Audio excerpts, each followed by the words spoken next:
Okay, in terms of the stuff, welcome to the second episode of Epistemology. If you were here last time and signed in, just sign in once again. If you've added the class since then, just push your name down at the bottom. And once the add drop time ends, I'll print up a new sheet, so I don't have to keep printing up sheets every time there's a change. I like to keep my tree murder down to a low level. Okay, so last time we were looking at some stuff in epistemology, and we saw it's all about knowing stuff, what you know, what you can't know, etc. Before pressing on to the new stuff, anything about any previous stuff, or stuff that needs more stuff. Okay. Now, as we saw, you can kind of broadly split epistemology into two big camps. There's the skeptics who say you can't know stuff, and the people who claim you can know stuff. And then the skeptics, as we'll see in the future, break down to varying degrees of how much they say you can't know. Because everybody turns on everybody, I guess. People who claim we can know stuff, the first big split is between the rationalists and the empiricists. And both agree we can know stuff, where they disagree is how we know stuff. So the biggest difference is rationalists say you can know stuff about the world, know facts, by pure reason. And the example I gave was the ontological argument. You know, God is perfect, so he's got to exist, because he didn't exist when he was perfect, but he is, so he does. So, the empiricists say that's all nonsense. The only way you know that something is if you get it through the senses. Now, it can be indirect. You don't have to go up and see like an electron or see, subatomic particles. You can have an observation and do inferences and say, aha, I see this, so it's going to be an electron. But ultimately, for the empiricist, you either trace it back to something you sense. Now, two of the biggest empiricists, not in terms of their size, but in terms of their fame, are John Locke. He's also the guy who came up with the phrase, the rights to life, liberty, and property. And pretty important dead guy. And there's also George Berkeley, who you've probably heard of him, even though you probably may not know you've heard of him. Everyone's heard the philosophical riddle of if a tree falls in the forest, and there's no one there to hear it, it doesn't make a sound. And Berkeley's that guy. And his answer is, yes it does. Because there's always someone there to hear it, and that someone is God. He's watching everything all the time, which would be really creepy if it wasn't God. Now, our good friend Locke, as we'll see in the future, he says to the empiricists, you guys are right. He says to the rationalists, you guys are wrong. Because he rejects these innate ideas, things that are pre-built, pre-stocked, in the factory, so to speak. He also rejects what's called a priori knowledge of the facts. A priori obviously means, prior, but prior to what? And the answer is prior to experience. And so a priori knowledge is stuff you can know before you've had empirical experience. Now Locke rejects that the mind is stocked with stuff. And his, the famous description of his view is the tabula rasa, which is Latin for blank slate. So his view, as we saw in the ancient passage yesterday, is kind of like this. When someone is born, here's their mind, not drawn to scale, and inside it is nothing. But fortunately, you get sensors, so you can get in empirical data. And then as stuff comes in, you can start assembling ideas. But first, you have to start, again, like that metaphor, it's like a computer with nothing on the hard drive, and so it's empty. Locke says that's how it works. The mind is empty at the start, and some people fill it up, and some people don't fill it up as much. Now, one thing that people also come up with are these theories of knowing stuff. Now, one of the sort of most intuitive view, and the view we probably all had as kids, is the WYSIWYG view. What you see is what you get. And that view is kind of like, what we know is the stuff out there. And I'll use a terrible metaphor to illustrate it. On that view, you can think of your mind as like a little person riding around in your head. And of course, this quickly breaks down because a little person's going to have something in their mind too, but we'll forget about that.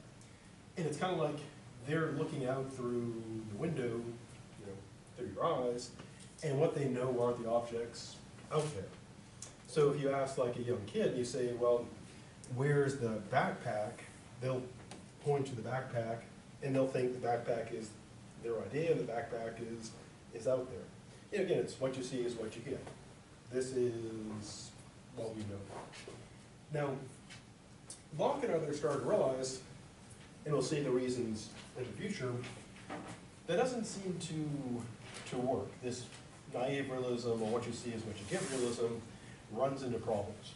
And so what science accepts now, and this could change, is what's called representational realism, or representational theory of knowledge.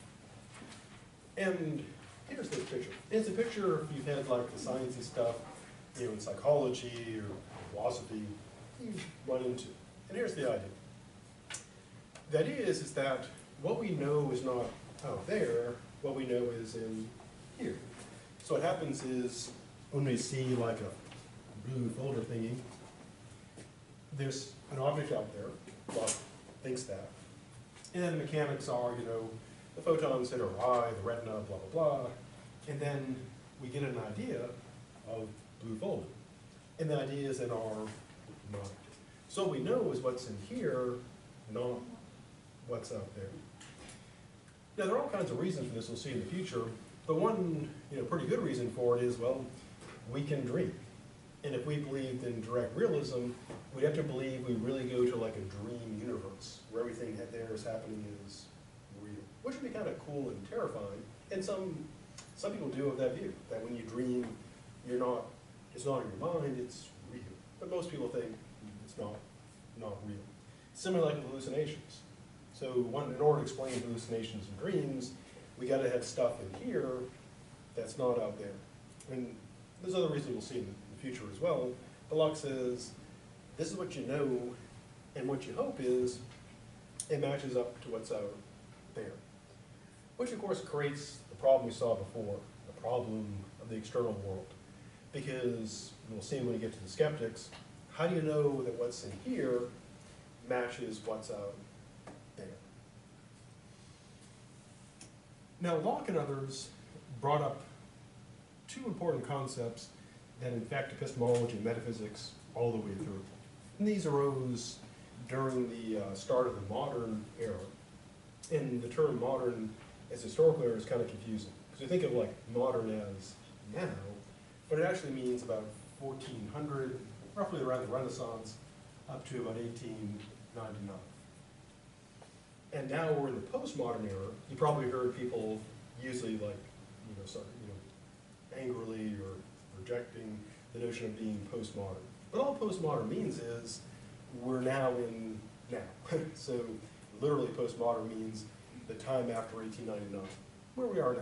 And eventually it's going to get really stupid because we'll then be postmodern and then postmodern, and well, it gets pretty crazy. Maybe they'll come with something cool. Maybe they'll start naming decades after the best singer for that decade, which wouldn't be a terrible idea. This is going to be the decade of Vanilla Ice. Yes. It wasn't that bad. Okay, it's terrible. But he wasn't the worst singer. That goes to K-Fed, who is Britney Spears. Google it, it's terrible. Or maybe Leonard Nimoy, or Glenn Shepard. Anyways, so let's getting back on track. What are these primary and secondary things? Well, here's the idea. One thing people started noticing, probably have always noticed, but really started talking about, beginning with our good dead friend Galileo, then Locke and others, was that there seemed to be qualities out there in the world that are objective and real, and then there are the qualities that seem to be like our experience of them, that don't seem to be always objective, that seem to be inconsistent, that seem to vary. So they hit on this notion of primary versus secondary, and roughly put, here's the distinction. Primary qualities are the qualities of physics, biology, chemistry, etc. They're the qualities that are out there for a reason. the really real qualities for real. And these would be things like mass, density, volume, genetic makeup, etc. And they're, if you believe in them, they are what they are regardless of what you think or feel about them. So the table would have, its shape, mass, density, and volume. Secondary qualities are how we experience them. And these are not out there, they're in here, triggered by what's out there. And these include things like color, taste, smell, warmth, cold, etc.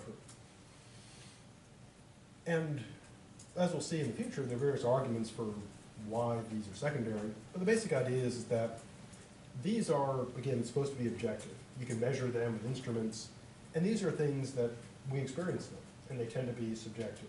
A good example would be, if we take temperature, that's objective. If you have 3 bowls of water, one, ice water, like at 33 degrees, one at 60 degrees, and one at 90, you can put a thermometer and measure it. And it's always the same reading, unless your thermometers are crappy. But how the water feels is a secondary quality because that changes based on the person, what they're experiencing, and the water thing kind of proves this. How so? Well, if you stick your hand in the cold water and put it in the middle one that's lukewarm, it'll feel warm. And then if you let your hand go back to normal, stick it in hot water, and then you stick it in lukewarm water, it then feels cold, even though the temperature hasn't changed. It's a secondary quality. It's how you experience the thing. Color is also secondary qualities. So for someone like Locke, there is no blue, there is no green. Color is all in our minds. Also taste, which explains why, differences in people, when people eat different foods, they'll describe them sometimes differently. And there are obviously people like and dislike certain things, because the food literally tastes different to them. So if you ever wonder, how can people not like this delicious stuff? Well, the answer is, to them it's not delicious at all. And there are foods that you probably hate that other people like, because to them it's delicious. Their experience is, weirdly enough, different. And this causes all kinds of problems. Not different experiences, but the primary, secondary stuff. Okay, so the important stuff here is good dead friend Locke. We'll see more of him in the future. Innate ideas, a priori, representational theory, primary and secondary. Before pressing on, anything about that, or a color, that needs more stuff.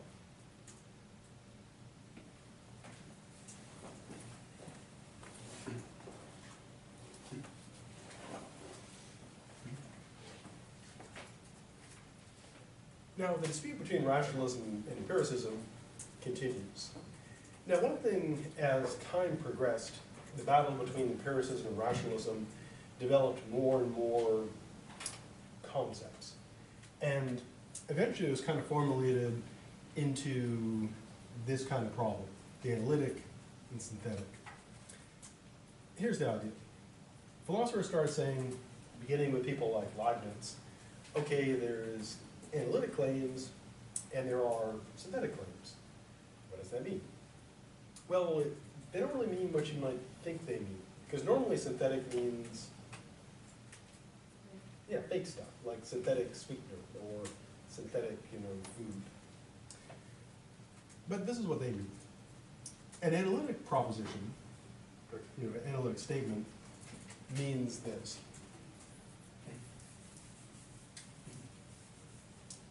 That the predicate term is contained in the subject.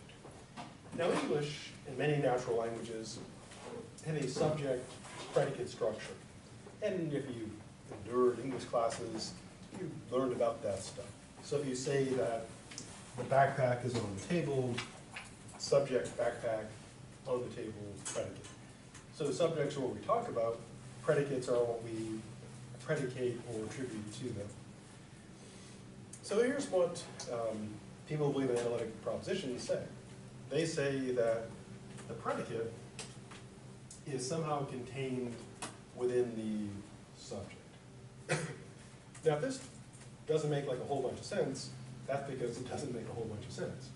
Because we understand what it means for a backpack to contain books, or for a water bottle to contain water, but to say that a term contains, another term, it's not clear what that would even mean. But, I guess it's a metaphor.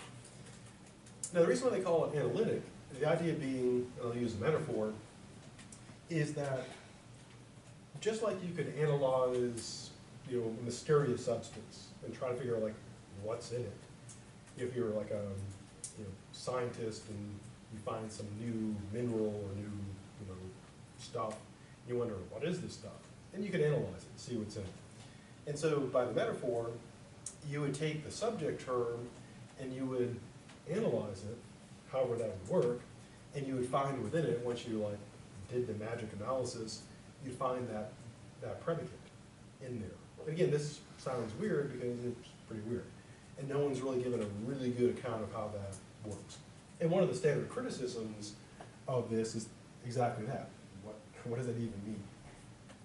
So what would be an example of an analytic proposition? Well, usually things that are true by definition. For example, bachelors are unmarried, because bachelor means unmarried man, and so if you say bachelor is unmarried, in the definition of bachelor is unmarried man. Or another example, triangles are three-sided, because if you take the definition of triangle, it means it's got in there three-sided. Synthetic propositions, and again, they don't mean like they're artificially made, they're not like artificial claims. They mean this. They mean that the predicate synthesizes with the subject, again, whatever that could mean, but the idea is that if you, to push the metaphor, if you took the subject of that claim, and no matter how much you distilled, analyzed, and dissected it, you would never find that predicate in there. For example, if you say Andrew is a bachelor, the idea being that no matter how you dissected, well, not Andrew, because that would be awful, no matter how you took the subject Andrew and dissected it or analyzed it, you couldn't know just by considering Andrew that he was a bachelor. That's something new. And to use an example to illustrate it, if someone meets, somebody and the person says, all bachelors are married, that's true. You would know that in any room, all the bachelors in that room are unmarried. But if you know that someone's name is like Andy, you don't know that whether they're a bachelor or not, whether that's true. So if you say Andy is a bachelor, that tells you something new about Andy. Saying that a bachelor is unmarried tells you nothing new. It tells you the unmarried man is unmarried. Now, we'll see throughout the future of the course the battle over this, whether there can be such things. And our good dear friend Immanuel Kant will do a whole bunch of this stuff before he died, of course. That did not kill him, it was other stuff. Now, in terms of these two types of propositions, the rationalist empiricists have different answers about how we know stuff. For the rationalist, their view is, well, both the rationalist and the empiricist, they would agree that you can know analytic propositions without experience. So once an empiricist gets language and you say to an empiricist, hey, do triangles have three sides? They would say, well, yes, three-sided figures do have three sides. Or if you ask them, are bachelors unmarried? They would say, well, yes, unmarried people are unmarried. Now, the rationalists, though, believe you can know some things that are not analytic, either innately, built in, or you can know them by pure reason. And again, a good example of this would be God's existence. Typically, if you talk to they're all pretty dead now, but if you were to talk to the old rationalists like Descartes, Leibniz, etc., typically if you ask them, hey, what's something you know by pure reason, they would typically bring up God, and then, you know, about the world. Now the empiricists say, everything you know that isn't analytic, you have to get from experience. But you can know analytic stuff without experiencing it. To give a stupid example,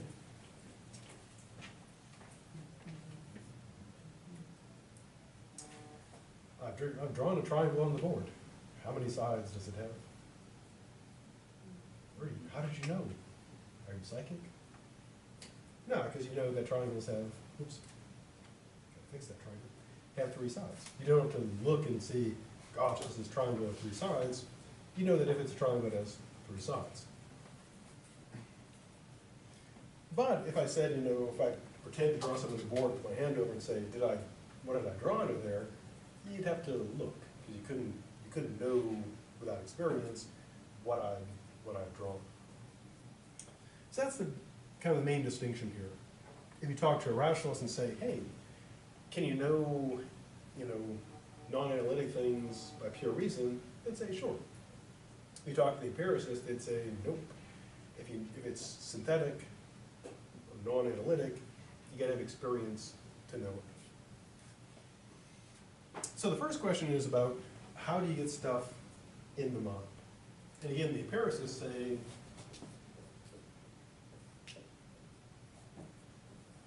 it all has to come in ultimately through the senses. The rationalists say there's some stuff built in, and you can also get stuff just by thinking about it and know stuff about the world. Second kind of question is, how do we organize the stuff in the mind? Now, rationalist claims that our mind already has a structure and order to it, and we'll see this in our good dead friend Immanuel Kant, and as stuff comes in, we already have a pre-existing organizational structure, and we put stuff in the appropriate places. To use a metaphor, I'll use 2. One would be like with a computer. Imagine someone who's like really, I don't want to say obsessed, well I'll say obsessed, about organizing their computer. So whenever they get a new one, the first thing they do is they create all these folders, and subfolders and stuff, before they even start creating stuff. And then they've already got how they want it laid out. And when they make stuff, creating like Word files, etc., they put them in those folders. Or another analogy would be when you have like a organization, like a corporation or military, you have all these positions in there, and then as stuff comes in, they get put in the appropriate place. So there's already a structure, to use the metaphor, there are already offices and folders in there. And as stuff comes in, it gets put where it belongs. And that's what rationalists tend to think. Empiricists take the view, kind of like, another approach we'll take to organizing stuff is they get a computer, and they don't organize it at first, but as they're creating stuff, then they start organizing what they're creating. It'd be kind of like you get a big group of people together and say, we got to start like organizing. Okay, we need someone to like handle the money. Okay, you're the money person. Someone's got to, organize the stuff, so you're organizer person. And then you kind of do it after the fact. And so that's the division there. Rationalists, you already get, to use a metaphor, already get a bunch of folders in there. And as stuff comes, as you get stuff, you put it in the right folder. Empiricists, it's all empty. And as stuff comes in, then you start creating folders to organize stuff based on what comes in. Before proceeding to our next slide, anything about this? I need more stuff.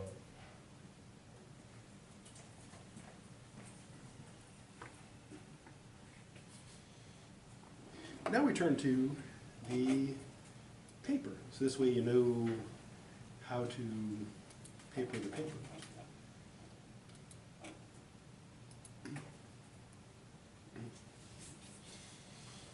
Okay, there's one paper in the course, and it counts, basically there.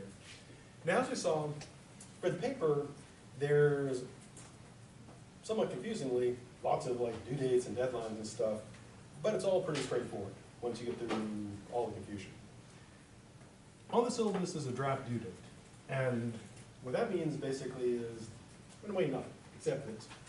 If you really, really, really need to get a particular grade to keep scholarship, graduate, etc., and you haven't done a paper for me before, or a philosophy paper at all before, you might want to do something by then, so that way if it's a total, burning disaster, you can put that fire out and rebuild it. What happens if you miss this date? Absolutely nothing. There's also the draft deadline, which is, because of when the paper deadline actually is, it'll be the last time I'd be able to actually look upon the paper and get it back to you. Now, between now and the draft deadline, you can do as many drafts as you wish, until you just say, that's enough drafting for me, or time runs out, or you get the grade you want, just upload the final version to Blackboard. Drafts are risk-free. No matter what happens in the draft, doesn't affect the grade.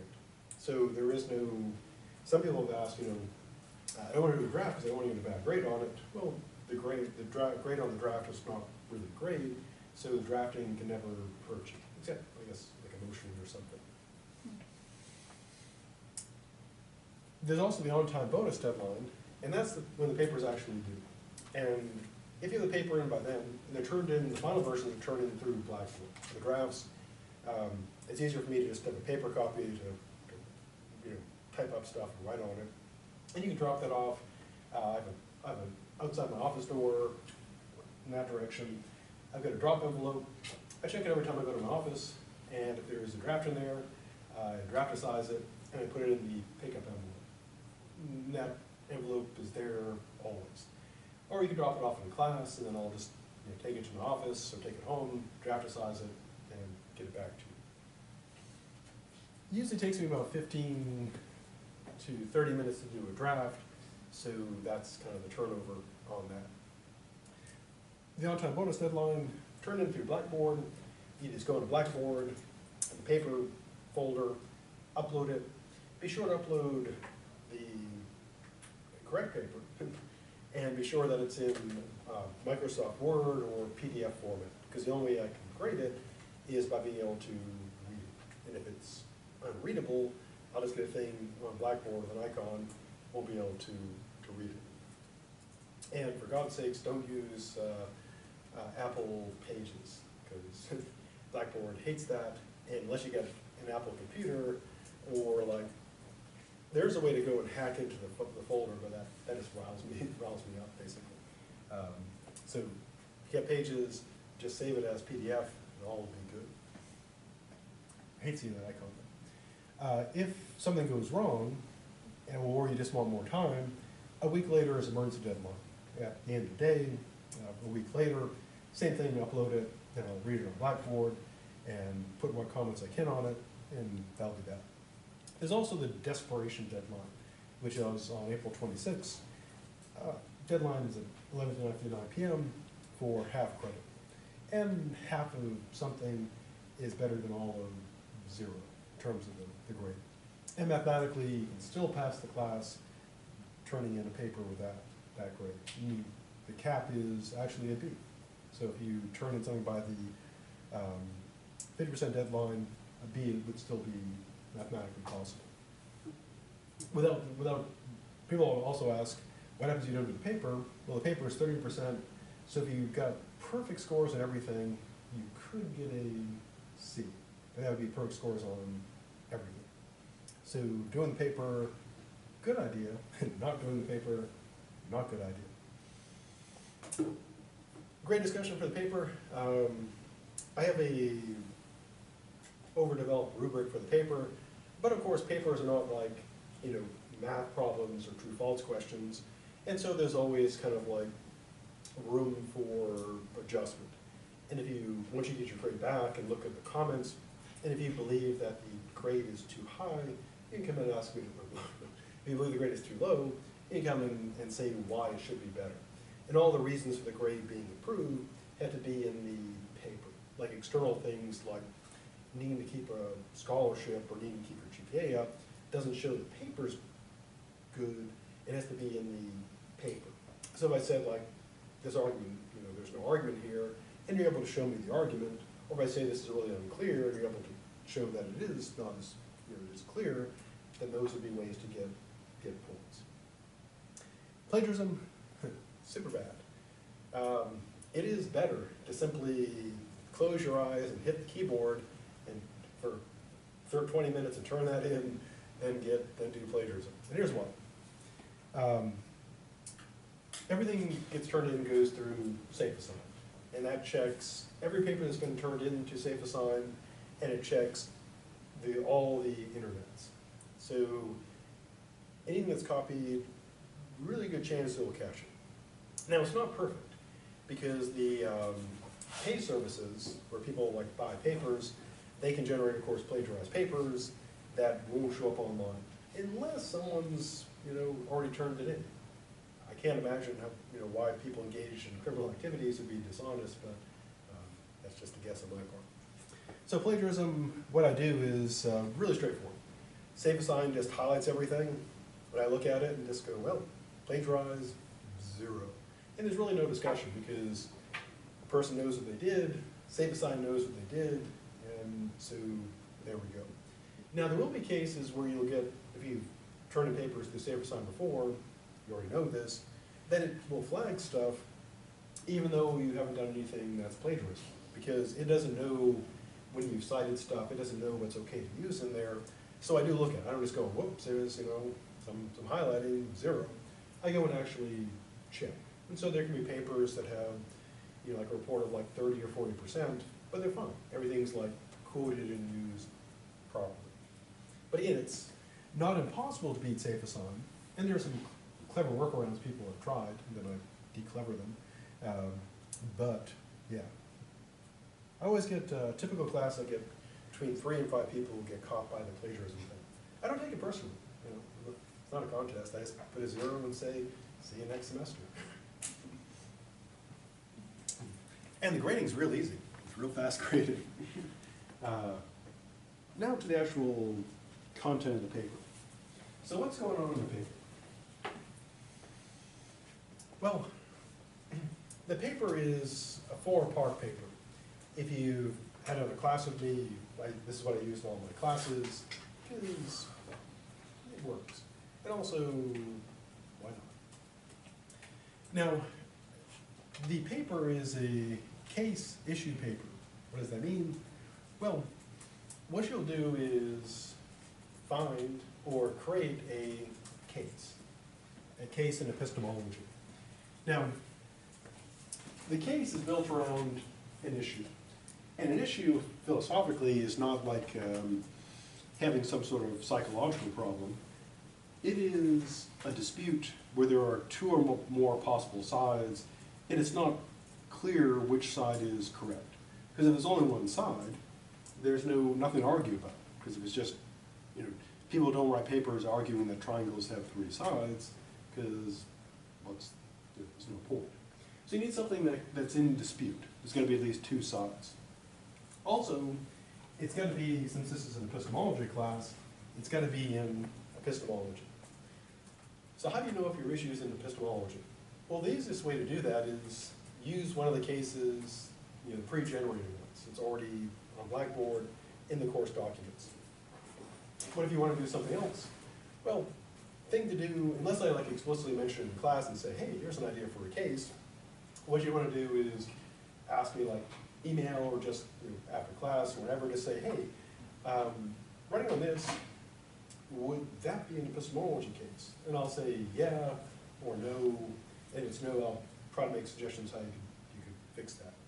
Now the reason why I want people to check with me is not so I can crush your freedom, that's what the rest of life is for, but so you don't turn in a paper that has nothing to do with the course. And that does happen. So in my ethics course, for example, I've gotten papers on deciduous forests, like how to manage them. And I learned a lot about deciduous forests and how to manage them. I feel like I go out there and manage the forest. Nothing to do with ethics, though. I got papers on child development. Who knew you had to feed them? I did not know. I didn't know that. being a kid once, I know I did. Basically dogs that grow up eventually. That's how kids work, I assume. Obviously I don't have kids, I just have dogs. And so if it's not on like epistemology, then it wouldn't get any points, because it could be a brilliant paper on the care and feeding of ocelots, for example, but not really epistemology. Now, once you figure out your issue, and for example, one issue can be the, even there are classic problems in epistemology, like the problem of the external world. How do you know this world is real? Or how do you know other people have minds? How would you tell? Or you could do something kind of in kind of practical epistemology. Like, for example, one of the papers we'll look at is about testing artificial beings to see if they have emotions, see if they have intelligence. You know, kind of a Turing testing. And so you might take as your issue whether or not you could develop a test that could tell whether a being, like an artificial being or a real being, really did have feelings or not. Now once you decide on your issue, which would be like typically whether this or not, next you decide on your position. What is it that you think? And the answer would be typically like, yes, on the issue, yes, this can be done, or yes, this is true, or the opposite, like, no, it's not. Then what you do is think up, what are reasons that support your position?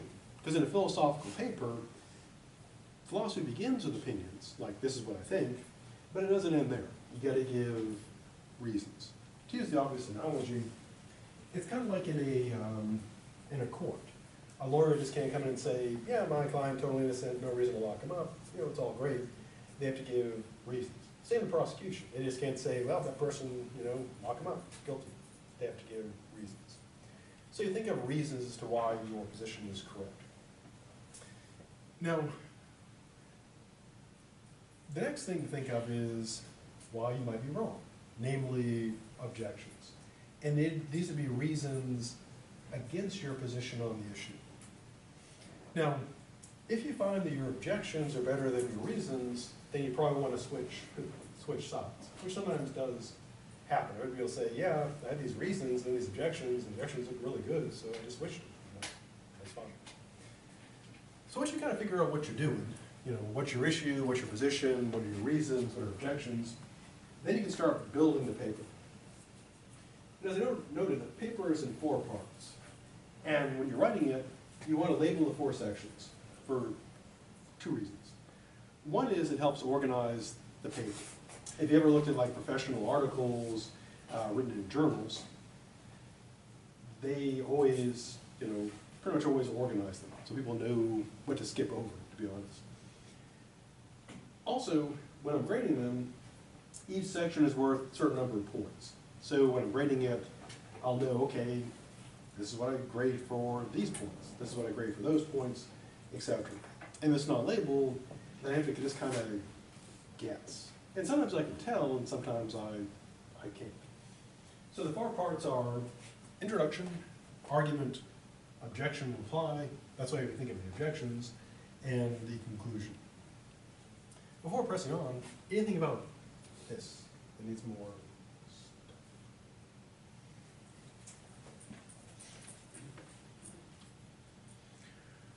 Introduction is pretty easy. First, it's worth 5 points out of 100. And so you'd want to plan accordingly. The current record, I think, on the introduction, I think is like 8 pages, which got them 5 points. It was like, I'm like, oh my God, what are they doing? It's like page after page after page for 5 points. So in terms of length, 125 words or less should get it done, because it should be pretty short, and it's only worth 5 points. So what should be in there? Well, there are 5 things that should be in there, and not surprisingly, they correspond to this 5-point value, so they're worth a point each. And the way I grade this, I just look at it, does it have these? If yes, 5 out of 5. If no, less. There's a thesis, case statement, position statement, and these are pretty straightforward. This is like, what are you talking about? what case are you addressing, what is your position on the issue, in like 1 or 2 sentences, how you're going to argue for your position, you know, and lastly, just a little bit of background so the reader has an idea what you're talking about. Now there is a, in the paper guide, there's I believe a complete sample paper.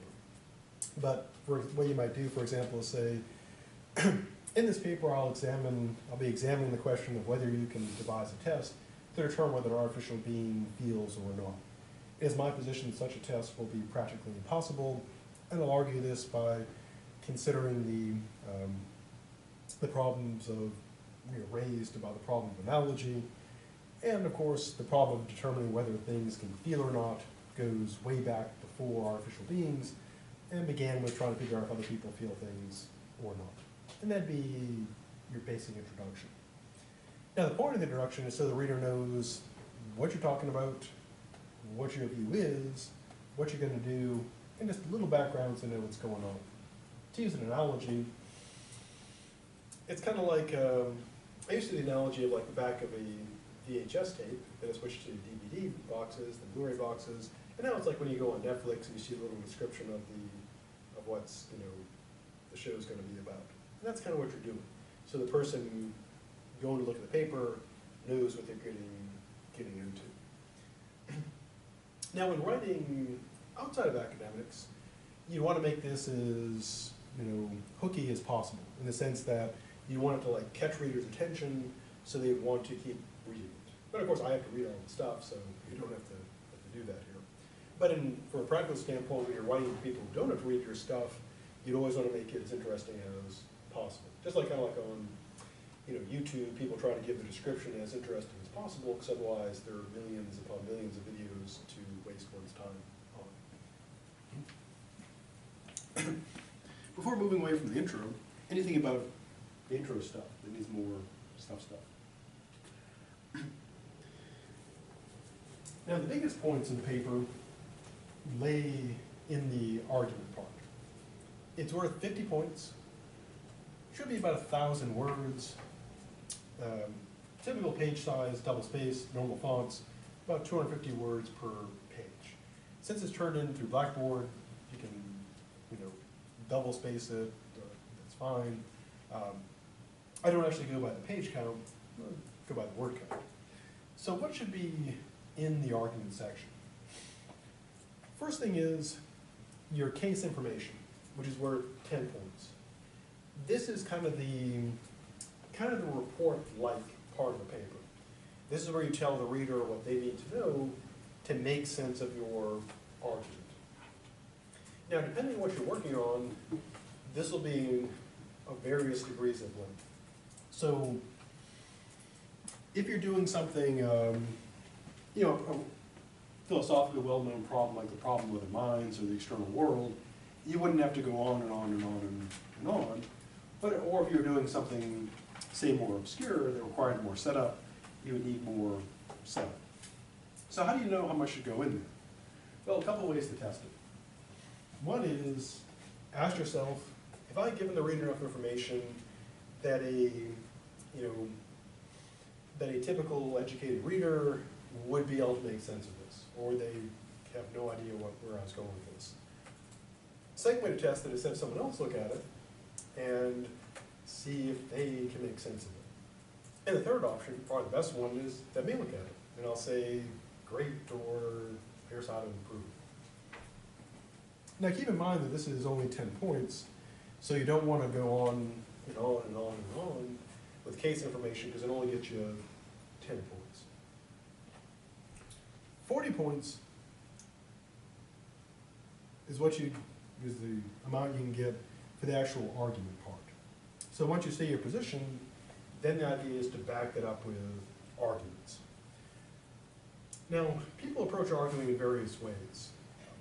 The way I like to do it is, before writing, I just kind of think through, like, what are the best reasons, for this? What are good reasons? And kind of come up with them in my mind. And then, if it's something that's important, I'll do kind of an outline, and then winnow it down to just a few of the good ones. Now, a good argument, an effective argument, will be one that's fully developed.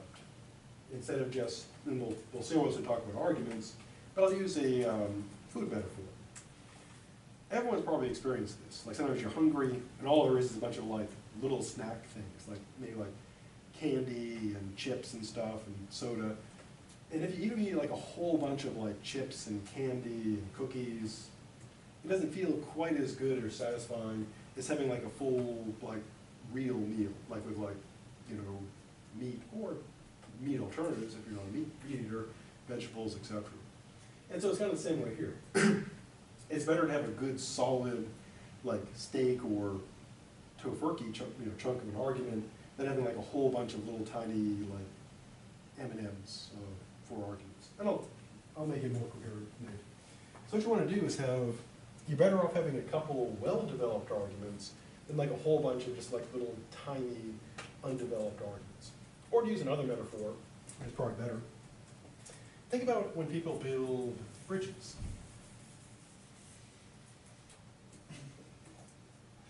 A well-designed bridge typically has just a few really strong supports because that holds it up pretty well. And metaphorically, your position is like the bridge and your arguments are the support. And people typically don't build bridges with like hundreds of like little tiny sticks supporting them because that would be like a terrible design typically. And so the arguments are kind of the same way. It's better to have like a few fully developed ones that make a solid case that hold up your bridge than a whole bunch of like little tiny undeveloped ones. And we'll see in the next class about how to get the argument done. Now once you've got your argument, you want to pick, or you're brainstorming, you want to find your best, say 1, 2, or 3, depending on how big they're going to be. And then you select them based on how well they support your position, how convincing logically they are. Then, of course, you develop it. You build your argument. Now, everything in the argument section, outside of the case information, needs to serve one purpose, which is to support your position. So everything in there, what it should be doing is supporting your position. If it's doing other stuff, then it probably shouldn't be in there. Now there can be other things that might go in there. For example, you might include stuff to further like illuminate your position or clarify it. But in general, everything in the argument section, aside from the case information, you should be able to ask the question, does this support my position? If the answer is no, the next question would be, should I really have this in there? And the answer to that would typically be no. Now at this point, if you don't know like what a philosophical argument is, that's fine, because we're going to go and see how to do that. If you do know, if you've had philosophy classes before, then you've got a head start. If you don't know what they are, then you won't be at a disadvantage because you'll get all the stuff you need to do the paper. Okay, so argument section, 50 points, 1,000 plus words. You begin by saying what your case is about. You go give your position. Then the rest is showing why, logically, you are right. Before pressing on, anything about this that needs more stuff? I was going to ask, will the paper information be posted on Blackboard? Yep. Yeah, there's a paper guide. If you go on Blackboard, in the paper folder, there's the paper guide in there. Now, once you finish the argument section, the next part is the objection and reply. Now, one of the important skills of philosophy and life in general is being able to consider opposition to your own viewpoint rationally, objectively, and calmly. To consider maybe those who disagree with me have legitimate points. So, as part of this, the objective in the objection reply is to begin with an objection. Now, in terms of the points, 40 points for this section, 500 words plus. Now, the word count you may think it's arbitrary, but actually it's not. The main reason is, if you're going to develop, say, a decent argument, probably the minimal to like really lay out a case for something substantial would be about 1,000, put it into background, would be about 1,000 words. Because similarly, if you're trying to raise an objection and reply to it, this would be like at a minimum about 2 pages. So to use an analogy, it's kind of like about like bringing water if you're going out on a desert hike. It's not arbitrary to bring a lot of water because you're going to need that to not die. Not that the word can't kill you, but in order to actually lay out an objection, reply to it, unless a person has like amazing skills and utter conciseness and clarity, which I lack, it'd be hard to get it done in less than that number of words. Now, again, I'm not ruled by the word count. So if you're like 499 and it's really good, don't like just throw more words in there to like kind of puff it up. It could be great at 450. And if it's really good, that's what matters. And of course, you can have something that's 1,000 words, 1,000 terrible, terrible words. That's awful. So what should go in here? First thing is, you need at least one relevant, significant objection. The objection is essentially an argument that supports the rejection of your position. It could be simply that your position is wrong, or it could be presenting like an alternative position that is not compatible with your position. So the most direct way to do it is just say, well, there are those who would say that I am wrong about my position. Or another alternative might be to say, there are those who present this alternative position which is not compatible with mine. And the objection is a developed argument. So what you're doing is you're kind of reversing your role. Instead of saying why you're right, you would say logically why you're wrong. Now, since your position is what you think is correct, the next step is to reply to that objection. And the reply is essentially showing why the objection doesn't actually work, why the argument against you is not as good as the argument for your position. Now, if you've raised an objection or replied to it, and it's still like not a lot going on there, the thing to do is raise another objection, reply to it. One of the useful skills I learned in writing philosophy papers when professors had obsessive word counts was objection replies are word generators. So if you're ever writing a paper in a class where you have to hit a word count and you're doing arguments, raise an objection, reply to it. Check your word count. If it's not there, raise an objection, reply to it, repeat until you hit that word count. Because if it's a meaningful position that's at all controversial, you can always find a vast number of objections, tens, hundreds, even thousands, especially in philosophy. Because philosophers have been philosophizing for a couple thousand years, so we literally have, a couple thousand years of stuff out there, objections against positions. Now, your ultimate goal here, of course, is to show why the objection doesn't hold, which shows that you are correct. Now, one thing we'll see, not surprisingly, in philosophy, is that when it comes to most of epistemology, we do not have definite answers. We don't know which one is correct. So in a way, there is a right answer, we just don't know what it is. So when you're trying to argue against something, you should be asking which one is correct, but it's possible for people to write papers on the same subject, take exact opposite positions, and both have excellent papers, because it's the quality of your support for it. Because again, none of these cases do we know for sure the true right answer. So it's not a question of, have I found the one true answer, which would be great if you did. It's more of a case of, have I made the best argument for this that I can? So that's the objection reply. So how does this get graded? Well, rubrics are all the rage, so I have a detailed rubric. basically it breaks down its own grind through every level of it. Essentially what I'm looking for is this. And I'll use the excellent level. First is essentially a matter of the presentation and clarity. Namely, how clear is it, and how well presented is it? This is basically, well, to use an analogy to cooking, it's kind of like, if you've ever seen cooking shows, they put the plate down, it's how the stuff looks and it's arranged on the plate. Or to use like a metaphor with like the arts or graphic design, it's like with a poster, it's like how well the stuff is put on there. And again, this may seem kind of superficial, like why should the organization, why should that matter?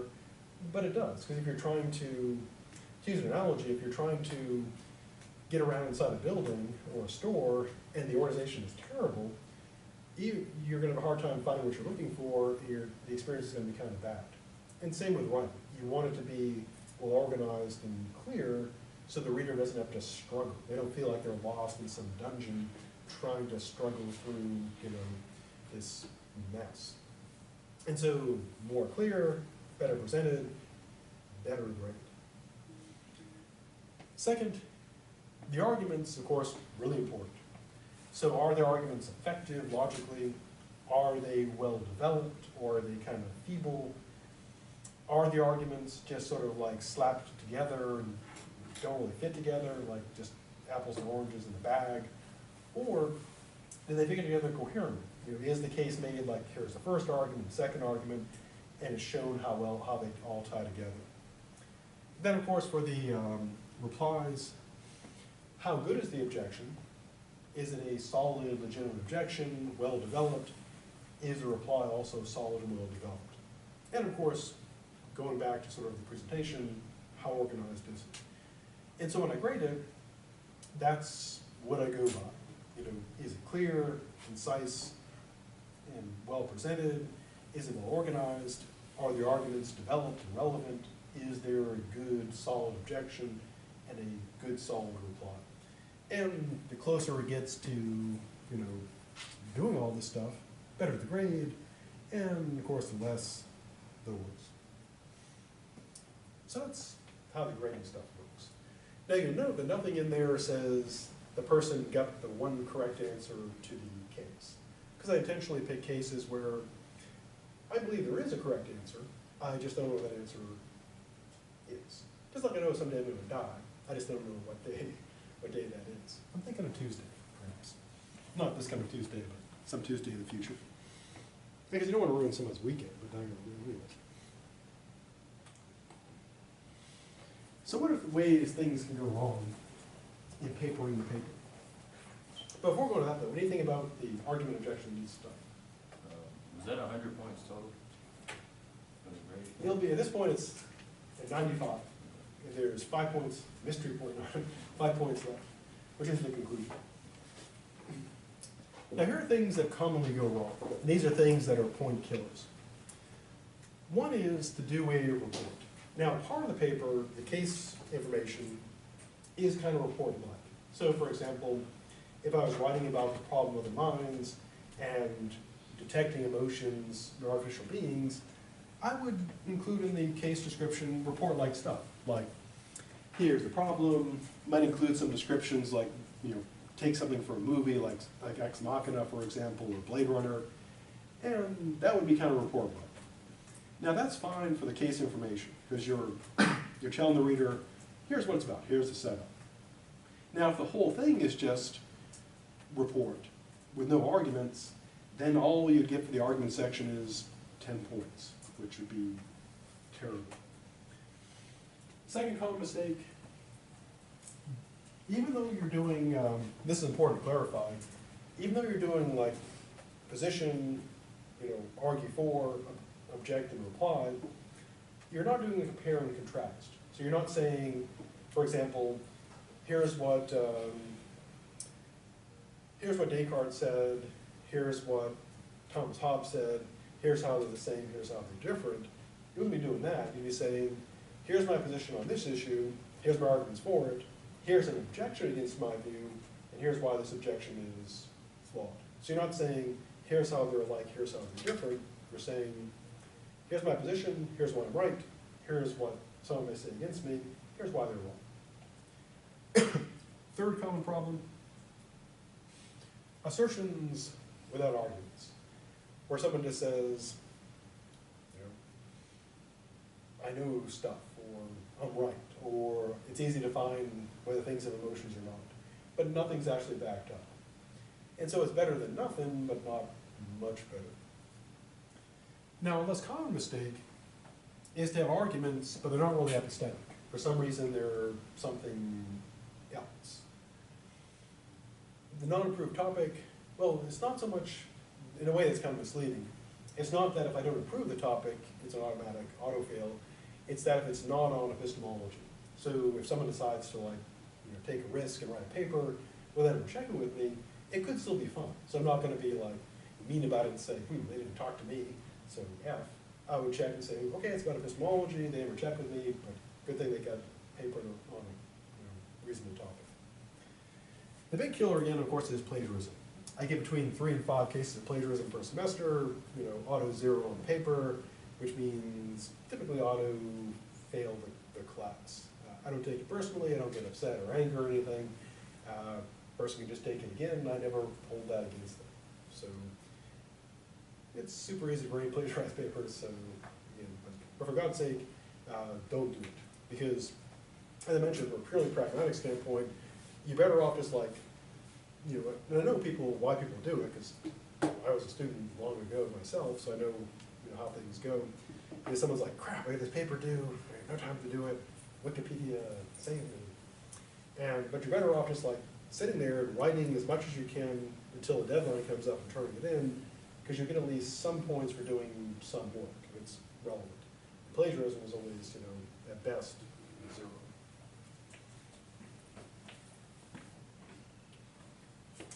Now, the final 5 points is the conclusion. Now, the easy way to do your conclusion is click, select, copy, paste the introduction, and then make 2 changes. Change 1 is you go from the future tense,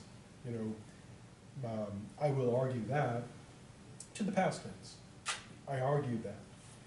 So you'll do basically the same thing, your thesis, case, your position, your argument, but since you provided the background already, you'll close with some final relevant remark. And that's pretty broadly construed, so you don't have to really worry, is this really relevant? You might say, although Descartes has been dead a long time, he's still annoying people because people still have to write papers about his evil deed argument, or whatever you want to put there. Basically, you just need some type of sentence to close it out. 125 words or less, and 5 points. And the points are based on, did you do these 5 things? If yes, 5, if no, not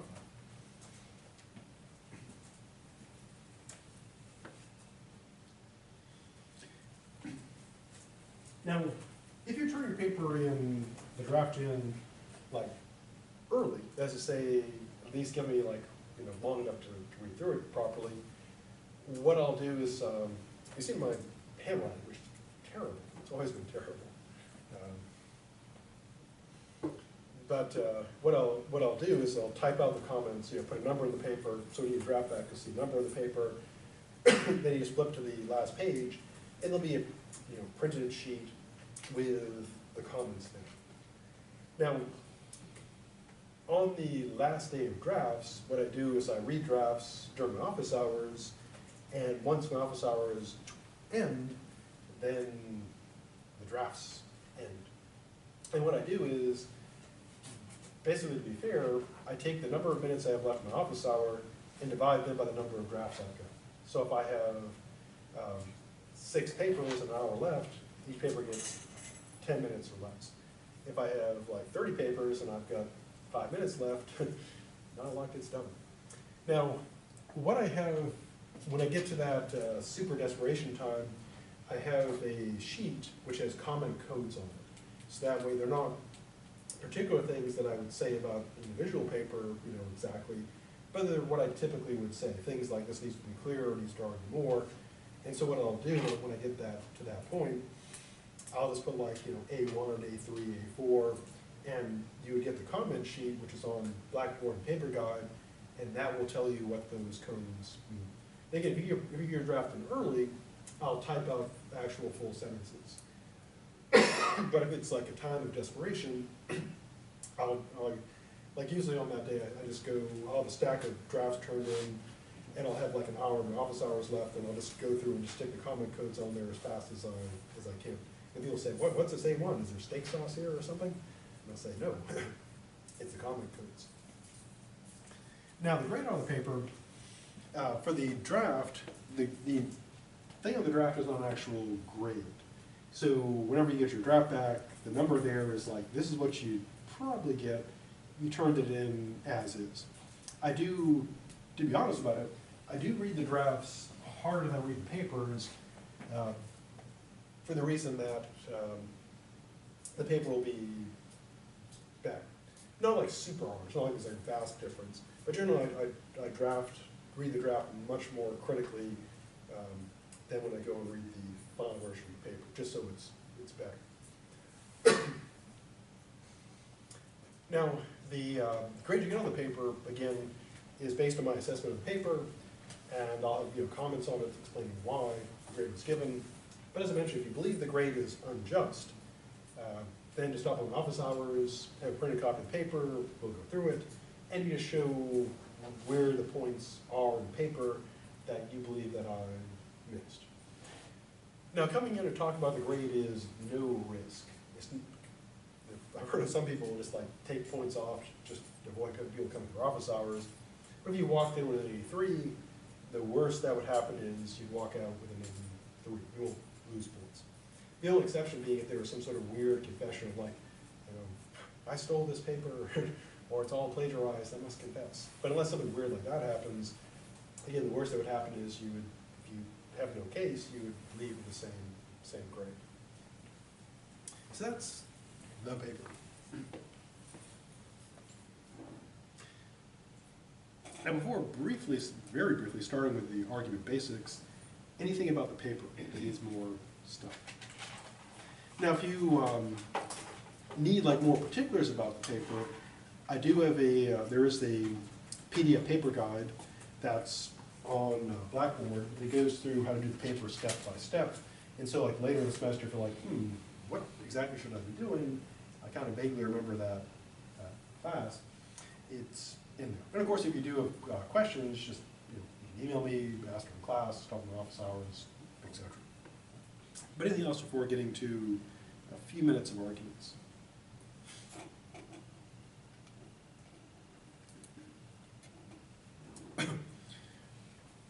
So as I mentioned, the argument section, not surprisingly, is mostly arguments. And the objection section is also mostly arguments. And so a very good question to me is, what are arguments philosophically? Well, here's the answer. In normal everyday life, when people say they have an argument, they typically mean they had some sort of fight or battle. A philosophical argument, though, need not involve a fight or battle. It need not involve multiple people. One person can create an argument on their own. So what is this argument philosophically? Well, here's the idea. An argument consists of a set of claims. And a claim is a statement that is either true or false. Now, the set of claims relate to each other in a way that makes these claims into an argument. To use a metaphor. A bunch of people just kind of throwing the ball around, or it's just a bunch of people throwing the ball around. But if they're organized into teams and positions, then you could have like a basketball game, or a baseball game, or a soccer game. And arguments are kind of the same way. The idea is that you get a bunch of claims, but what makes an argument, like what makes a basketball game or a baseball game a game, and not just people like throwing balls and stuff, is the claims are in particular positions. Just like, again, with like baseball, you've got people in particular positions, shortstop, first base, etc. So what are these positions? Well, so you have the claims, and one or more of the claims take the position of being a premise or premises. And a premise is evidence or reason that supports the other type of claim. Another type of claim is known as the conclusion. And a conclusion is a claim that is supported by the evidence or reason given in the premises. So to put it all together, an argument is a set of claims in which one, the conclusion, is supposed to be supported by the evidence or reasons being given, which are the premises. So roughly put, this is your evidence or reasons, this is what you're trying to prove. Now, when trying to find someone else's argument, the way to do it is ask two questions. Question one is to find if there's potentially a conclusion. And that question is, what is the point? Not in the sense of like, what's the point? But in the sense of, what is this person's point? What are they trying to establish, claim, or prove? Now, you may find a point. The person may say something like, the border wall must be built. And they have a potential conclusion because they're making a claim. Now, merely having a point doesn't make it an argument, though. So a person just says the border wall must be built. Potentially an argument, but they need more. Specifically, there has to be a second question answered properly. The second question is this. So question one is, what's the point? Second question is, what are the reasons or evidence given for that point? Now, if there's no point, no argument. If there's a point, but no reasons or evidence given, then no argument. So if someone just says, we must have a border wall, no argument. But if they say we must have a border wall because without it, America would be defenseless, you may not like the argument, but it would be an argument because you got a conclusion. We must have the wall.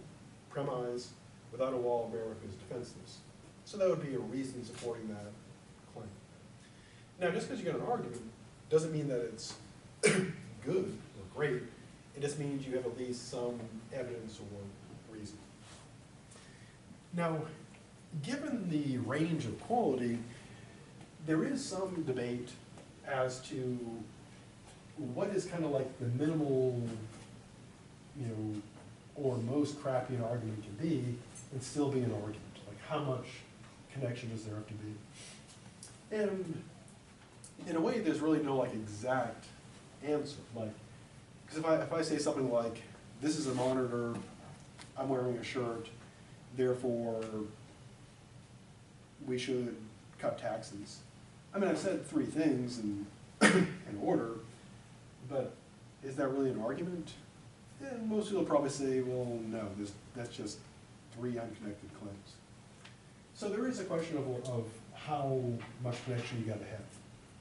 Fortunately, we don't have to be like, definitive about that. We can just say, well, that would be pretty terrible, even if it is an argument. So the next thing is, and we'll finish with this because we have about a minute left, is the three main flavors of arguments. Well, technically two flavors and one spoiled flavor.